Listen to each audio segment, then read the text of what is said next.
આપ સર્વોને હેતપૂર્વક જય શ્રી સ્વામિનારાયણ। આજની સત્સંગ કથા વાર્તા નિજ મંદિર સાવરકુંડલા। આજની સત્સંગ કથા વાર્તામાં આપણે શ્રીમદ સત્સંગી જીવનની કથા સાંભળશું।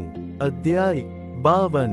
સુવ્રત મુનિ કહે છે કે, હે રાજન, મુક્તાનંદ સ્વામી આદિક સર્વે સંતો વર્ણિન્દ્ર શ્રી હરિને સદાય ધ્યાન પરાયણ અને સ્થિર દ્રષ્ટિવાળા જોઈને અતિ વિસ્મય પામ્યા।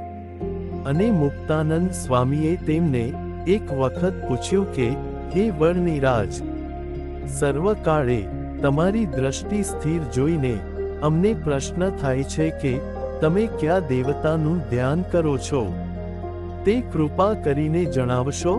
આ પ્રમાણે મુક્તાનંદ સ્વામીનું વચન સાંભળીને શ્રી નીલકંઠ વર્ણી કહેવા લાગ્યા કે, હે નિષ્પાપ મુનિ, સર્વેશ્વર શ્રી રાધિકાપતિ શ્રી કૃષ્ણ ભગવાન છે, તે જ સત્શાસ્ત્ર સંમત અમારા ઇષ્ટદેવ છે। તે શ્રી કૃષ્ણ પરમાત્મા બ્રહ્મા, વિષ્ણુ અને શિવ આદિક સમસ્ત દેવોના પણ દેવ છે, વારાહ આદિક અવતારોના ધરનારા છે અને પરબ્રહ્મ છે। હે મુનિ, તે ભગવાનનું હું નિરંતર ધ્યાન, પૂજન અને સંકીર્તન કરું છું। જે નામ સંકીર્તન કળિયુગના દોષોમાંથી તારનારું કહ્યું છે। પોતાના શુભાશુભ કર્મથી આ ભવસાગરમાં ભમતા અને દુઃખી થતા મનુષ્યોને આ ઘોર કળિયુગમાં સંસાર તરવા માટે એક શ્રી કૃષ્ણ ભગવાન વિના બીજો કોઈ ઉપાય નથી। શ્રીમાન લક્ષ્મીપતિ ભગવાન શ્રી કૃષ્ણના ચરણ કમળ વિના અન્ય વસ્તુમાં મને અણુમાત્ર પણ પ્રીતિ નથી। સુવ્રત મુનિ કહે છે કે, હે રાજન, શ્રી હરિએ આ પ્રમાણે પોતાનો હૃદગત અભિપ્રાય કહ્યો। તેથી અતિશય પ્રસન્ન થયેલા ભગવત ભક્ત પ્રિય મુક્તાનંદ સ્વામી તેમને મહાબુદ્ધિશાળી અને ભગવાન શ્રી કૃષ્ણના ઉપાસક ભક્ત જાણીને કહેવા લાગ્યા કે, હે વર્ણિરાજ, અમે સર્વે સંતો પણ આ પૃથ્વી પર અત્યારે તમે કહ્યા તે જ શ્રી કૃષ્ણ પરમાત્માનું ઉપાસન ભજન કરીએ છીએ અને ગુરુ રામાનંદ સ્વામીની કૃપાથી હૃદય કમળમાં તમનું સાક્ષાત દર્શન પણ કરીએ છીએ। હે વર્ણિરાજ, સાક્ષાત ઉદ્ધવજી આ લોકમાં રામાનંદ સ્વામી નામે પ્રસિદ્ધ છે। તે અમારા ગુરુ છે અને મુમુક્ષુ જનોને આશ્રય કરવા યોગ્ય છે। એ જેમના ઉપર કૃપા કરે છે તે મનુષ્ય સમાધિમાં ગોલોક ધામને વિશે અખંડ રાસ લીલામાં બિરાજતા મુરલીધર શ્રી કૃષ્ણ ભગવાનના દર્શન કરે છે।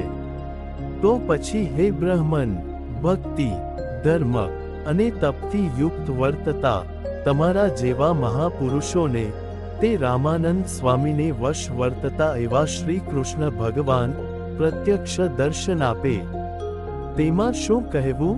એ તો આપે જ। હે વર્ણિરાજ, અમે સર્વે સંતો ગુરુ રામાનંદ સ્વામીને ભગવાન શ્રી કૃષ્ણ ભગવાન થકી જુદા જોતા નથી, કારણ કે મનુષ્યોના કલ્યાણને અર્થે સ્વયં શ્રી કૃષ્ણ ભગવાન જ અત્યારે ગુરુ રામાનંદ સ્વામી રૂપે રહેલા છે। હે વર્ણિરાજ, પોતાના આત્મા તુલ્ય ઉદ્ધવજીને ભગવાન શ્રી કૃષ્ણે આ ભરતખંડમાં મુમુક્ષુ જીવોના કલ્યાણને અર્થે ગુરુપદે સ્થાપિત કર્યા છે। તેથી હે બ્રહ્મન, આ વર્તમાન કાળે ઉદ્ધવજી વિના બીજે ક્યાંય ગુરુપદ રહ્યું નથી। આ બાબતમાં શ્રીમદ ભાગવતના તૃતીય સ્કંધના ચતુર્થ અધ્યાયના 2 શ્લોકો પ્રમાણભૂત છે, તે તમે સાંભળો। હે વર્ણિરાજ, ભગવાન શ્રી કૃષ્ણ કહે છે કે, આ લોકમાંથી જ્યારે હું અંતર્ધાન થઈશ ત્યારે મારા સ્વરૂપને આશરીને રહેલા જ્ઞાનના અધિકારી અત્યારે આત્મવિદ ભક્તોમાં શ્રેષ્ઠ આ ઉદ્ધવજી જ છે। ઉદ્ધવજી મારા થકી અણુમાત્ર પણ ન્યૂન નથી, કારણ કે તે શબ્દાદિક પંચવિષયોમાં ક્યારેય ક્ષોભ પામતા નથી. તેવું તેમાં સામર્થ્ય છે.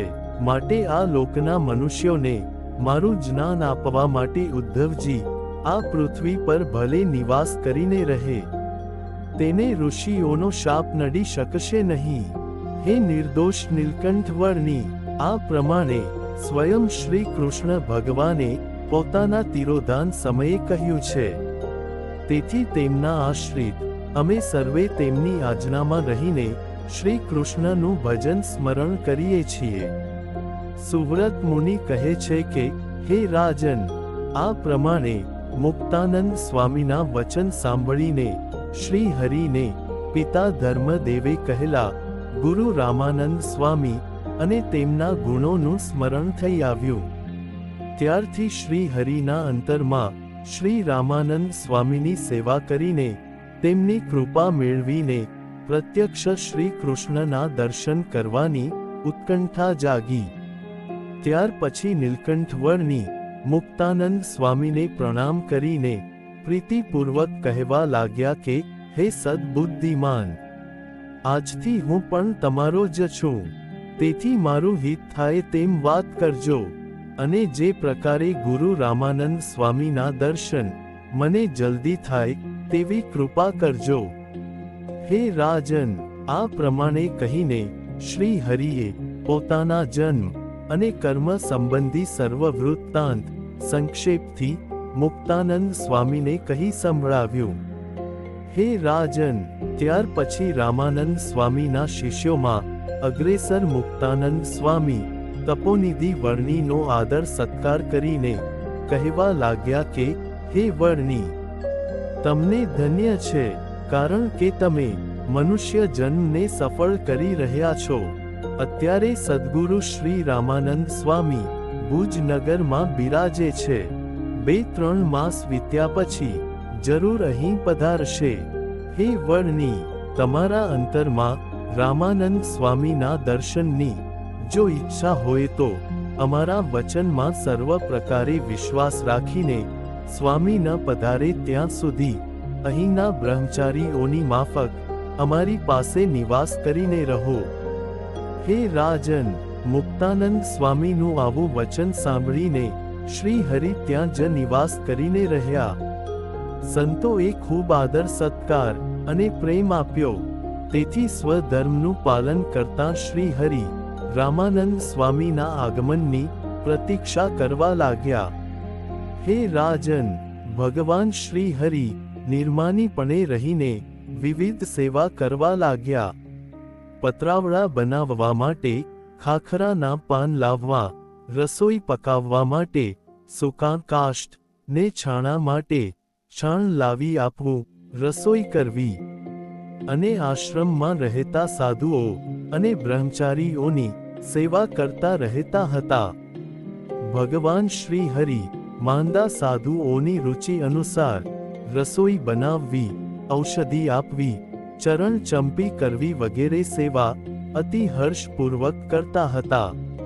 મનુષ્યો ગમે તેટલા પ્રયત્ન કરે છતાં પણ જે સદ્ગુણો પ્રાપ્ત ન કરી શકે તેવા નિર્માનીપણે સાધુની સેવા કરવી, દયા, ક્ષમા આદિ અનંત સદ્ગુણો શ્રી હરિમાં જોઈને મુક્તાનંદ આદિક સંત મંડળને જેવો ગુરુ રામાનંદ સ્વામીમાં સ્નેહ હતો તેવો જ સ્નેહ ભગવાન શ્રી હરિમાં પણ થયો.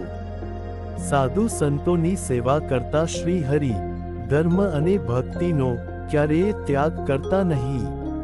તેમજ તપોમય જીવન જીવતા અને અંતરમાં શ્રી રામાનંદ સ્વામીના દર્શનની ઉત્કંઠા રાખતા હતા. પોતાના ઐશ્વર્યને છુપાવીને નરનાટ્ય કરતા ભગવાન શ્રી હરિ લોજપુરમાં રહેતા હતા. અને જે રીતે પોતાનામાં સંત મંડળને સ્નેહ વૃદ્ધિ પામે તેવા પ્રકારનું વર્તન કરતા હતા. જો કે ક્યારેક ક્યારેક થોડું થોડું ઐશ્વર્ય બતાવતા રહેતા તથા મનુષ્યોથી અસાધ્ય એવી સાધુતા અને દુષ્કર યોગની કળાઓ પણ બતાવતા હતા.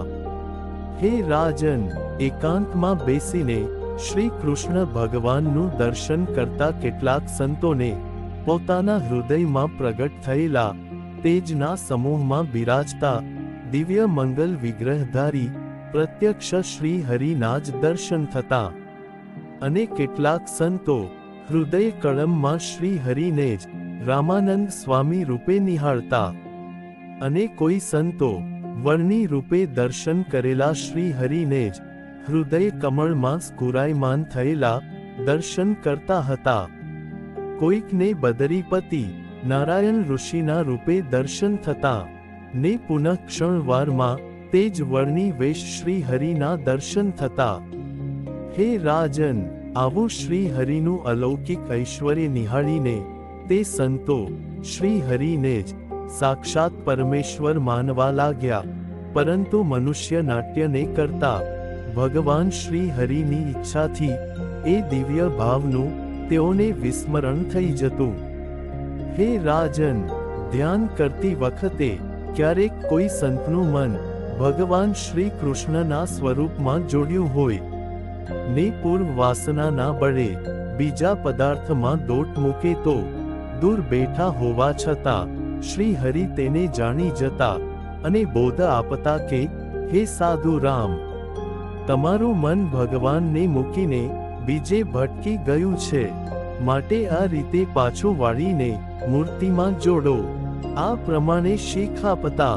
હે રાજન, તેનાથી વિસ્મય પામેલા સંતો શ્રી હરિના સ્વરૂપનો નિશ્ચય કરવા માટે સમર્થ થતા નહીં કે આ કોણ હશે. તેથી શ્રી હરિને દેવની સમાન માનીને તેઓ સેવા કરવા લાગ્યા. તે સંતો શ્રી હરિની ક્યારેક નેતી, ક્યારેક ધોતી, ક્યારેક બસ્તી વગેરે યોગ ક્રિયાઓના દર્શન આશ્ચર્યપૂર્વક કરતા. જે ક્રિયાઓ સ્વયં સંતોને પણ સાધવી અતિ દુષ્કર હતી, તેમજ ભગવાન શ્રી હરિ યોગીઓને પણ આશ્ચર્ય ઉપજાવે તેવા સહજ સમાધિના લક્ષણવાળા શૂન્યક નામના પ્રાણાયામે સહિત પૂરક, રેચક અને કુંભકાદિક અનેક પ્રાણાયામના પ્રકારો કરીને સંતોને દેખાડતા હતા. ક્યારેક શ્રી હરિ સમાધિ વેળાએ કોઈ એક અંગમાં પ્રાણની ધારણા કરતા. તે પ્રાણ ધારણાની કળા જોઈને સંતો શ્રી હરિને આ કોઈ મોટા રાજયોગી છે એમ નિશ્ચય માનતા હતા. હે રાજન, ભગવાન શ્રી હરિની તપશ્ચર્યા આદિક જે ક્રિયાઓ હતી તે સર્વે ક્રિયાઓ પૃથ્વી પરના મનુષ્યોને અતિ દુષ્કર હોવાથી સર્વના મનમાં આશ્ચર્ય ઉપજાવતી હતી.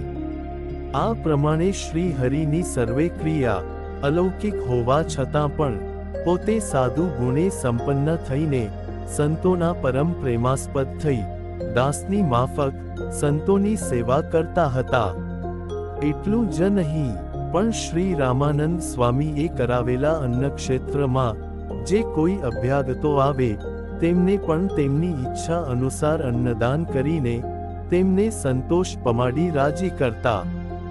હે રાજન, વર્ષા ઋતુમાં શ્રી હરિ મેઘની ધારા સહન કરતા, શિયાળામાં જળમાં બેસતા અને ઉનાળામાં પંચાગ્નિ તાપતા.